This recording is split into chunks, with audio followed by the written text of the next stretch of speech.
Sir మా ఒడ్లు వచ్చి 20 రోజులు అయినాయి సార్. మా గాంధీపురం. నా పేరు లక్ష్మి. ఇక మాకు 20 రోజులు వచ్చినాయి. ఇక వాన వస్తుంది, దగ్గర వేస్తున్నాం, దూరం చేస్తున్నాం. ఇక పొద్దున దూరం చేసిన వానకు వచ్చి మళ్ళీ దగ్గర వేస్తున్నాం.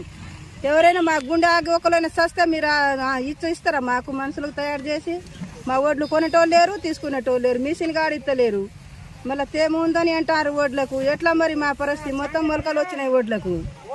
ఎట్లా సార్ మరి మాది? మా పరిస్థితి మీరు ఆదుకోవాలి. ఇక మీరు ఏం చేస్తారో చేయరు, ఇక ఆదుకోవాలి. ఇక మా పరిస్థితి ఇక సస్తేటట్టే ఉంది. ఇన్ని రోజులు చేసిన చేత మాకు వృద్ధ అయితేటే ఉంది. బోడ రవి, గాంధీపురం గ్రామం. మేము వరి కోసి 15 రోజులు అవుతుందండి. 15 రోజులు అయినా కూడా ఎండ పెడతాం, దగ్గర చేస్తాను. ఈ అకాల వర్షాల వల్ల మా వరి అది ఒడ్లు ఎండిపోతున్నాయి, నాక్చర్ చూపిస్తుంది. రేపు పెడదాం కాంట అంటారికి మళ్ళీ ఇవాళ వర్షం రావడం, మళ్ళీ రేపు దూరం చేయడం, దగ్గర చేయడం, మళ్ళీ మ్యాక్చర్ రాకుండా 20-30కి చూపించడం. తేమ శాతం పెరిగిపోతుంది. తేమ శాతం తగ్గినాక కాంట పెడదామని 2-3 రోజులు ఈ మార్కెట్ జాప్యం చేస్తుంది. అది వెంటనే కాంట పెడితే ఏమి కాకపోవు. వాళ్ళు 2-3 రోజులు ఆగాలి, మళ్ళీ పెట్టాలి, మళ్ళీ వెడల్పు చేయాలి, దూరం చేయాలి, దగ్గర చేయాలి, మ్యాక్చర్ రావట్లేదు అని ఆలోచించడం వల్ల ఈ జాప్యం వల్ల కొన్ని రోజులు లేట్ అవుతుంది. దానివల్ల ఈ రైతులు చాలా కష్టాల పాలవుతారు.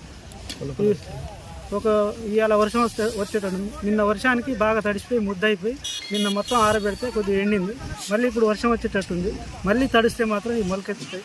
ఈ మొలకెత్తితే మరి కొనడానికి కూడా ఎవరు రాకుండా పొజిషన్ ఉంటుంది. కనీసం గవర్నమెంట్ పట్టించుకొని ఈ మార్కెట్ మేనేజింగ్ ఎవరున్నారో వాళ్ళ దగ్గర పాటలో ఉంచి ఈ వడ్లను చూసుకొని వెంటనే తేమ శాతం కొద్దిగా ఎక్కువ ఉన్న ఈ వడ్లను కొనే విధంగా చూడాలని ప్రభుత్వాన్ని నేను ఒక రైతుగా కోరుకుంటున్నాను.